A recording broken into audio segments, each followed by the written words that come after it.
Good evening from New York. I'm Selwyn Collins, your host of CWS Journeys. The lovely lady next to me is Miss Sharmin Prince. Sharmin, good evening and welcome to CWS. Good evening, Selwyn, and thank you for having me. You're most welcome. Sharmin Prince is a passionate and dedicated motivational and empowerment coach, mentor, speaker, and guide who founded Sharmin Prince Life Coaching after becoming a certified professional life coach, and that's in 2013. Sharmin saw women were burdened, stressed, and losing their authentic self to maintain their status quo while having difficulties being true to themselves. This assessment occurred over time through discussions, interactions, workshops with women, and personal experiences. So Sharmin decided that it was time for her to do something to make a difference. Why do you want to make a difference, Why not? Sharmin? Right? Because if you see a need, I think most often we identify problems but don't try to find a solution. Mhm. So I wanted to be a part of the solution because you're looking at our sisters, and sometimes you see our sisters, they have embraced the masquerade of Embrace the the masquerade. masquerade. Wow. And they in the process they've lost themselves. And you can ask many of them, who are you? Mhm. And they would list their professions and all the other external things, all because of the masquerade, the societal pressures, the status quo that they're forced to live up to. But the authentic self is hidden somewhere behind the mask. This mask, Charmin. We're gonna have a fun here this evening because I can see this conversation is gonna have many amazing tangents and give me opportunities to really, go in. Um, when was the first time you can remember being confronted consciously with the mask? I think when I first spoke about my sexual abuse, Mm. being a survivor, and then I'm like, oh, so I pretended that this didn't happen. And how did I pretend that this didn't happen? I created masks to hide the shame, the guilt, and the labels and stigma that goes with that.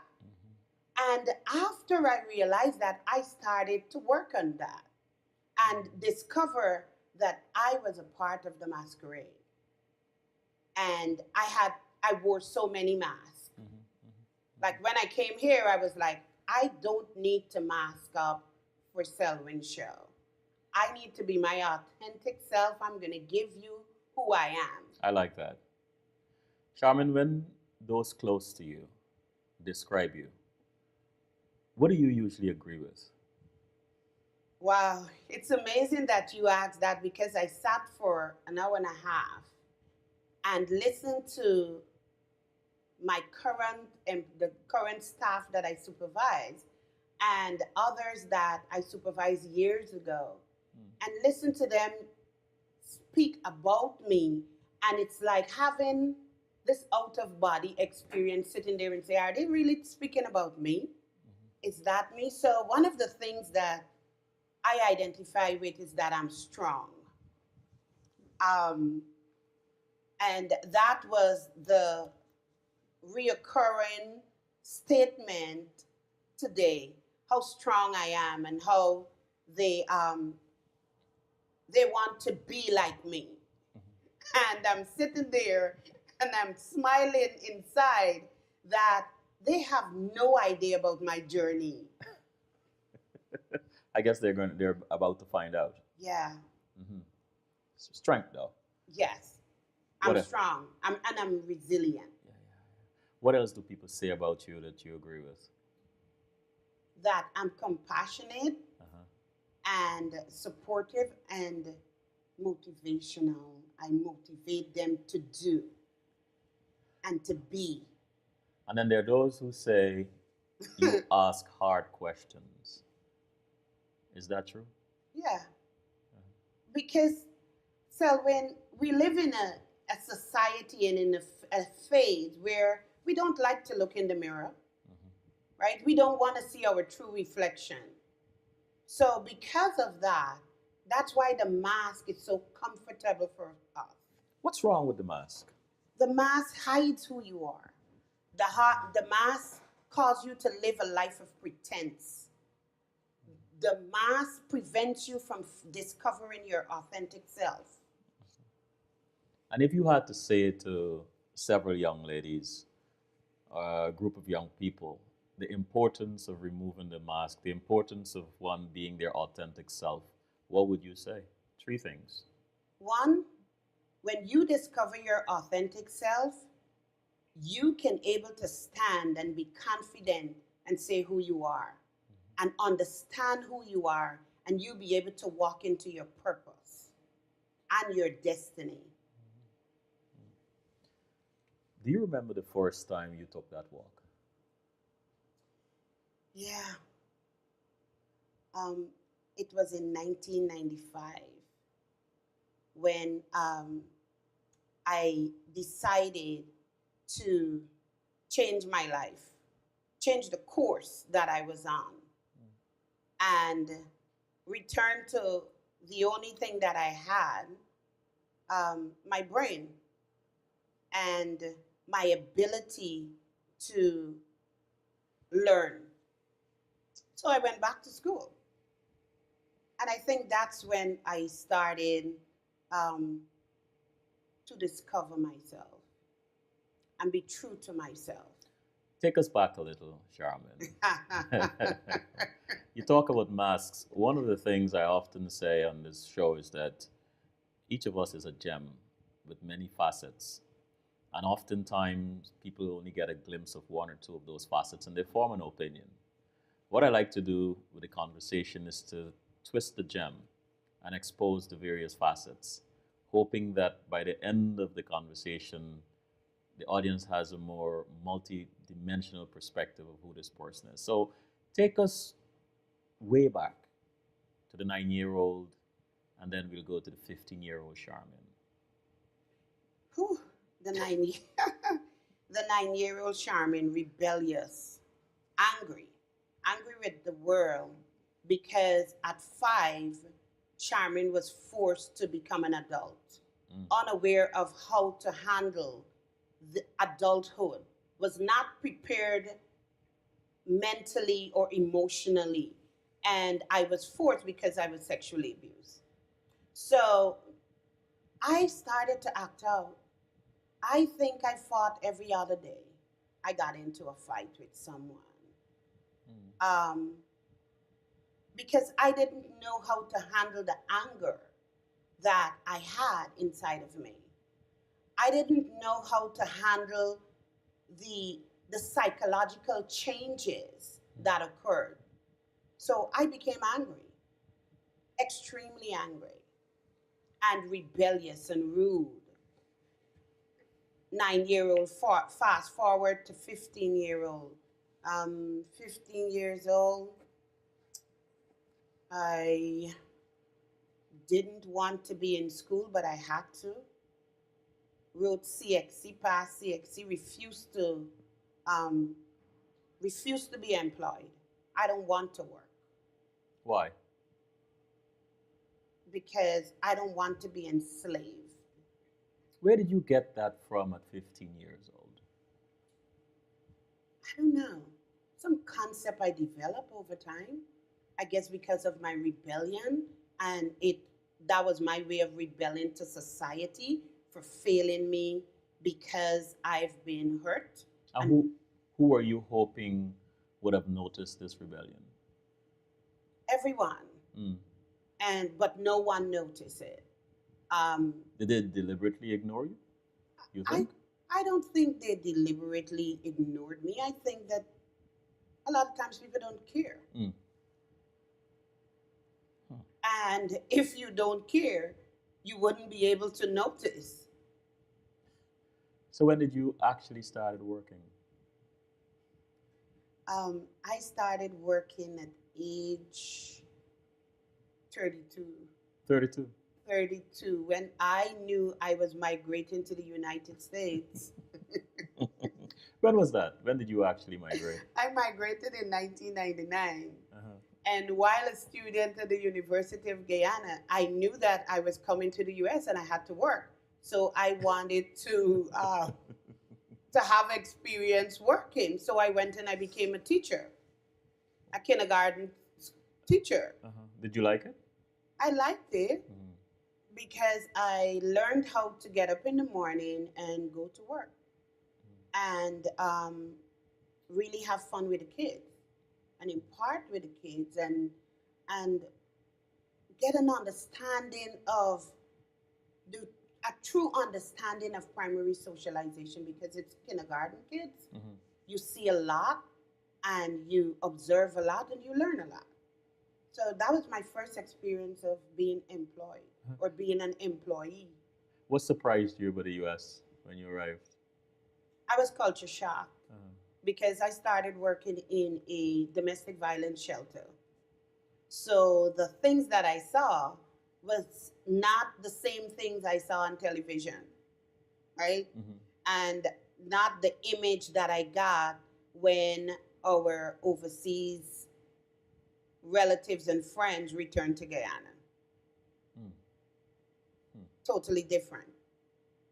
Did the rebellion stop by then? Well, my rebellion stopped around age 25, 26. Oh, Yeah, wow. around age 25, 26. Because I saw that the life I was leading, Mm. I'll hear it constantly in the circles that I found myself.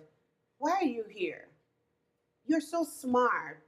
You're Mhm. so and they would highlight qualities that they saw that maybe I choose to ignore, and I couldn't fit in the the circles that I was in. Mhm. I was always um, identified as the outlier, you Yeah. know? Mm. Yes. So at 25, I'm like, okay, I've had enough of this. I know I'm smart, so I'm going to use my brain. And I enrolled in Critchlow Label College after so many years of being out of school. I graduated with distinction, and then I went to the University of Guyana, enrolled in the social work program, a diploma in social work. Of course, I graduated with distinction because remember, I'm smart, right? Yes. And um, then I migrated to the US. Your parents. Um, who was a disciplinarian? I grew up in a single parent home, Okay. and my mother was the disciplinarian. Uh-huh. Tell me a little bit about this strong African Guyanese woman. Listen, Selwyn, one of the things I always tell people, what helped me to find my way back Mm-hmm. is one of the things that my mother said, and I remember that like from early, maybe age 5 or 6. If I took home a poor report, Mm-hmm.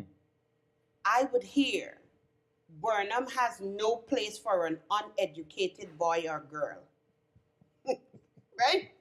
Right. So that was her way of telling me the importance of an education. Mm-hmm. So when I tried all the different paths, Mm-hmm. my mother's voice was there constantly. Despite Burnham has gone, um, Burnham has no place for an uneducated boy or girl. So I had no choice, So, but so it worked. it worked. Mm-hmm. So, mom, a disciplinarian. I grew up hearing a lot of idioms and, you know, inspirational, motivational quotes. Is there any particular one that you remember to this day from your mother? There's so many. Ooh. Um, some of them I can't say, Uh-huh. you know. But my mom, I mean, there is one that we don't know the understanding of, Uh-huh. and even my niece repeated it the other day to me, and I said when she was visiting, and I said, "What does that mean?" Her husband asked her, "Us, what does that mean?" I said, "Even my mother don't understand, don't know what it means, but she uses it." Mhm. And it is, I quote, "I don't courtin robins for rags," right? Hmm. And we all repeat it and have our own interpretation of it. But when you ask her, I don't even know if she knows the meaning of it. But she just loves saying it. And we heard it ever so often. You are passionate about empowering women. Yeah. We'll talk a little bit about that later on. But I said that to say this, to ask you this. What about other women in your life when you were growing up that have made a positive impact on you, other than your mother? Family members, perhaps, whatever. My sister, Mm-hmm. Marlene, um, not, not many, Mm. not many. Because I was so rebellious, people really didn't like me. Is that what you thought? And that's what I felt. Uh, who was most patient with My mother, you? my mother, um, because I don't think she gave up on me. She just knew that, or it's because of her maternal instinct that I can't give up on my daughter. So even when she was not supposed to be supportive, she was. Mm. In your counseling capacity, when you draw from that particular well, how does it help you? I pull people, stretch them, Mm. especially if I identify a quality that they are not aware of. I will not stop until they become aware of it and embrace it. And that came from my mother because she believed in me. She believed that I could, I was smart and I can do it academically if I only let go of the anger. Um, and sometimes when I look back, I knew she was disappointed, but I never got that sense of disappointment from her. Mhm. She hid it well. Currently a PhD student. Yes, sir. Hmm. General psychology Yes, sir. with an emphasis in cognition and instruction. Yes, sir.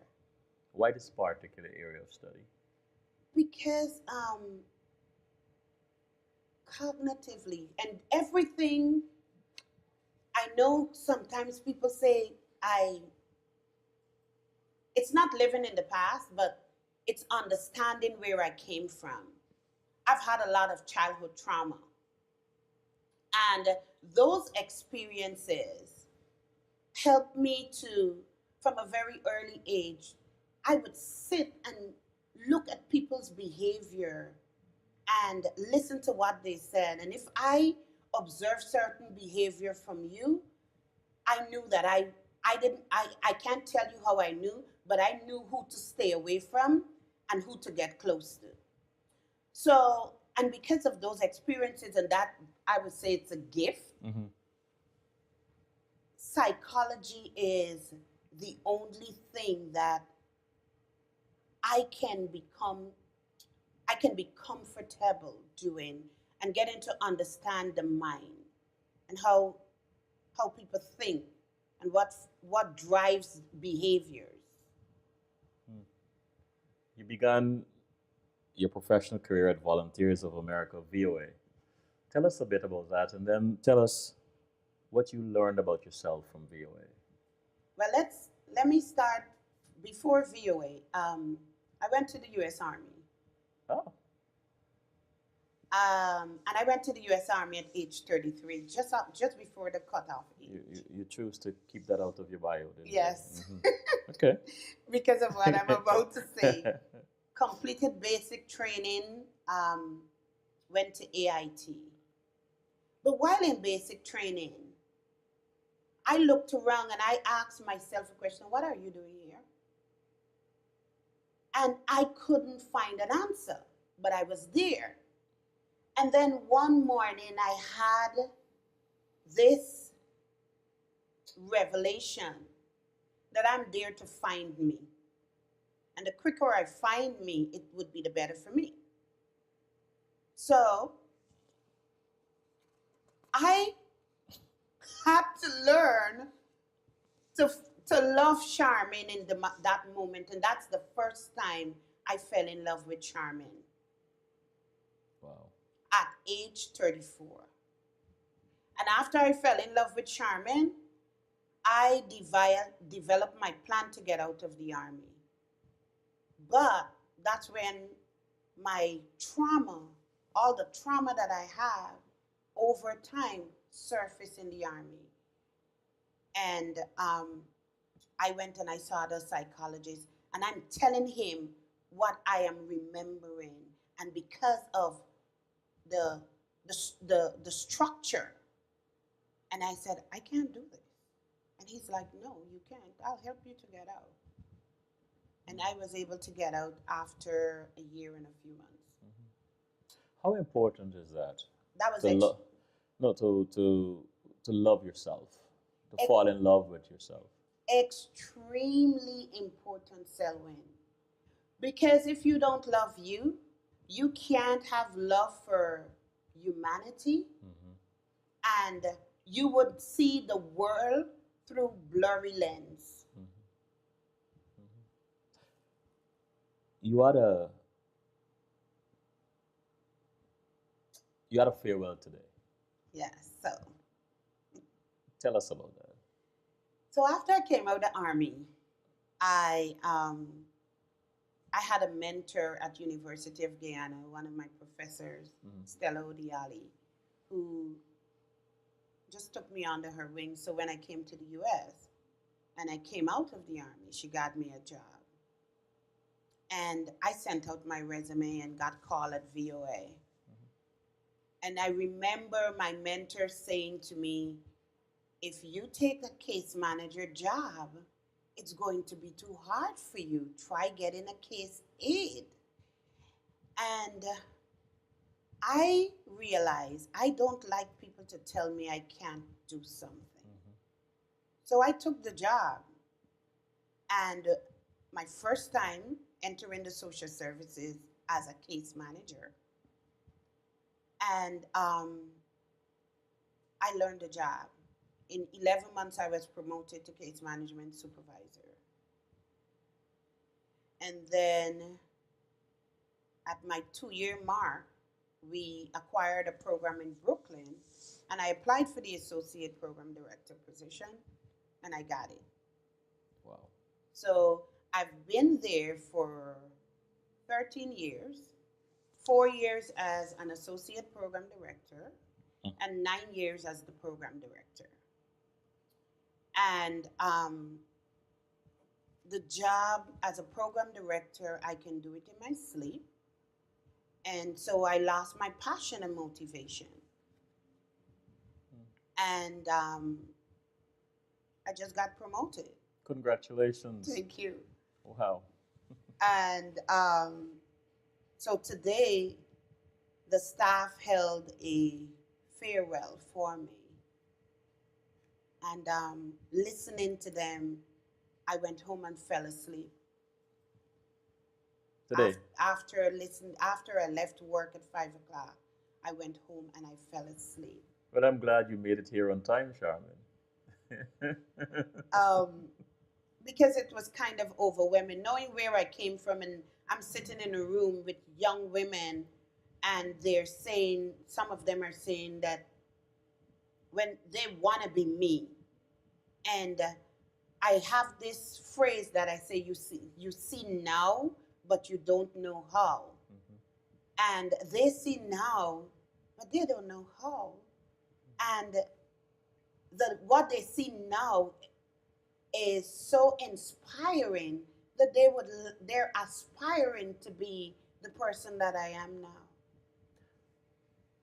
Do you plan on showing people how? Is that why you started the Women Empowerment Yes. Conference? And even at work, Mhm. if you hear them today, it's not, I I just have it a natural way about me Mhm. to develop people and to help them to get to the next level. Mhm. It's just something natural. So that was like the binary number today that everyone was saying that, because of I help them personally and professionally. And I usually I have a friend at VOA, and she makes fun of me that VOA pays me to ensure that the staff carries out their responsibilities in their various positions, Mhm. but I develop them personally, and I'm not paid for that. And I do, because that's what I would want anyone to do for me. I like that. It isn't always about the money. No, It's how much you can empower and encourage yes. others. So tell us about the Women Empowerment Conference. So in 2014, after I became a certified professional coach, Mhm. and of course, I'm observing this void in our lives, that we are everything but ourselves.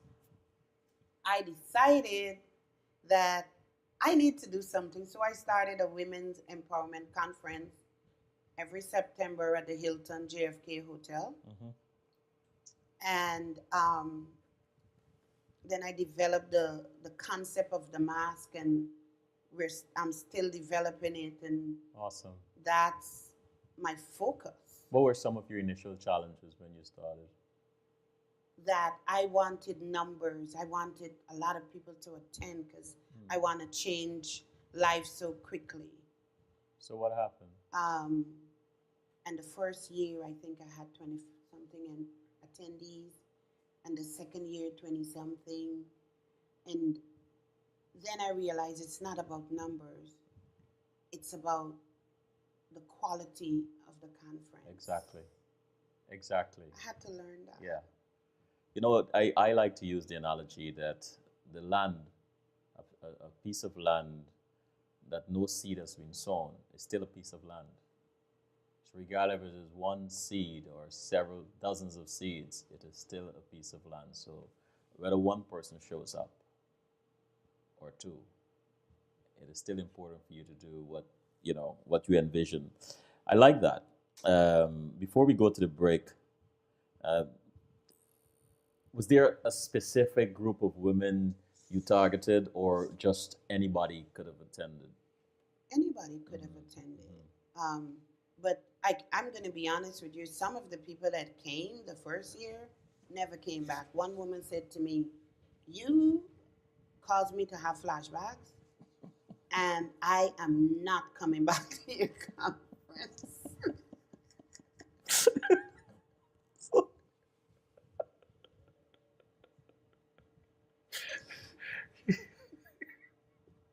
You know, I have to go back to that phrase you use about you see the now, but you don't know the how. There's so many successful people out there, and you admire their tenacity, you admire their conviction and passion and so on, and you very rarely think about how they got there. Now here, you're looking for numbers.